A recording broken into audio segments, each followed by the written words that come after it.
Darwin. Afin de ne pas perdre le travail que vous avez effectué dans votre classeur Excel, vous avez bien évidemment la possibilité de l'enregistrer sur votre disque dur. Pour cela, ici, nous allons nous rendre en haut à gauche et cliquer sur le menu Fichier. Une fois celui-ci ouvert, comme vous pouvez le voir, vous avez deux possibilités qui vous sont offertes, enregistrer ou enregistrer sous.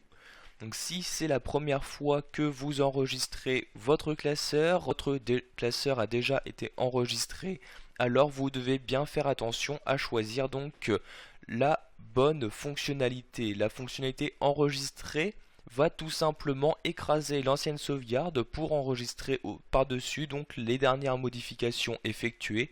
Alors ici que la commande enregistrer sous vous permettra donc de garder votre ancienne sauvegarde. Pour cela donc vous allez devoir rechoisir un nouvel emplacement et ainsi qu'un nouveau nom donc pour votre travail, donc votre classeur Excel.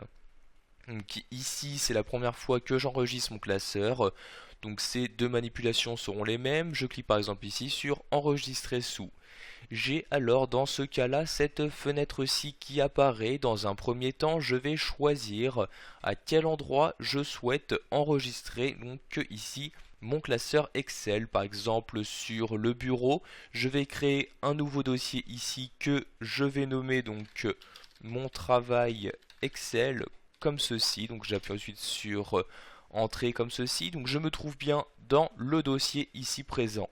Je vais maintenant choisir le nom que je souhaite lui donner, donc nom que je vais saisir dans ce champ-ci. Par exemple, je vais le nommer ici donc client comme ceci. Enfin, avant de procéder à l'enregistrement, vous allez choisir le type de fichier que vous souhaitez utiliser. Pour cela, vous allez cliquer ici sur cette flèche et choisir dans le menu qui apparaît le type de fichier. Donc ici, le type classeur Excel, donc avec l'extension XLSX, il s'agit donc de la nouvelle extension proposée par Excel. Si vous souhaitez donc que votre travail soit compatible avec les anciennes versions d'Excel, c'est-à-dire Excel donc de 97 ou encore Excel 2003, vous allez pouvoir ici enregistrer en utilisant l'ancienne extension donc proposée par ces logiciels. Sachez tout de même que si vous avez inséré des nouvelles fonctionnalités dans votre document, celles-ci ne seront donc pas prises en charge. Vous pouvez également choisir donc d'enregistrer votre classeur en utilisant le format XML, le format HTML, etc. Donc vous descendez pour naviguer entre les différents formats donc de classeurs proposés. Donc ici je vais utiliser le format classique, le format donc classeur Excel. Je peux maintenant cliquer sur enregistrer pour procéder à l'enregistrement de mon classeur automatique. Celui-ci apparaît maintenant bien donc en haut de mon travail.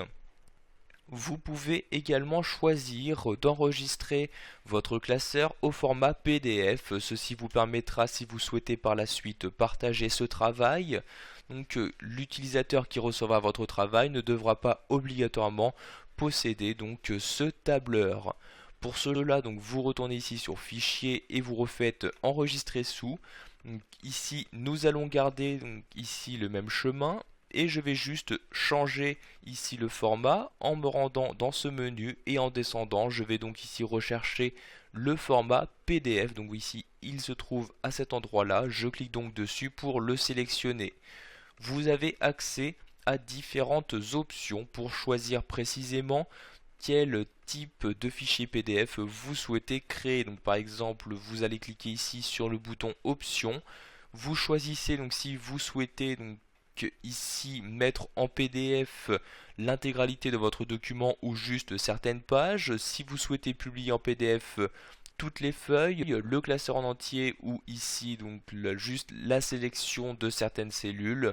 Vous pouvez afficher différentes informations dans votre document en PDF telles que les propriétés ou encore les balises de structure. Donc, vous choisissez ici les options à utiliser ou non. Vous cliquez ensuite sur OK pour valider votre changement.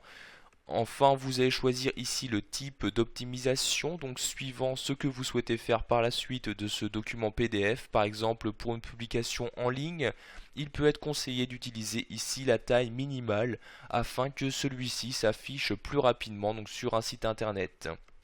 Donc ici, je vais laisser ces valeurs par défaut. Je clique donc sur enregistrer afin de procéder à la publication en PDF et logiquement donc par défaut le format PDF ici va s'ouvrir. Donc ici j'ai bien exactement le même document qui apparaît mais cette fois-ci au format PDF. Voilà, vous avez maintenant la possibilité d'enregistrer votre travail effectué sous Excel 2010 suivant les différents formats dont vous avez besoin.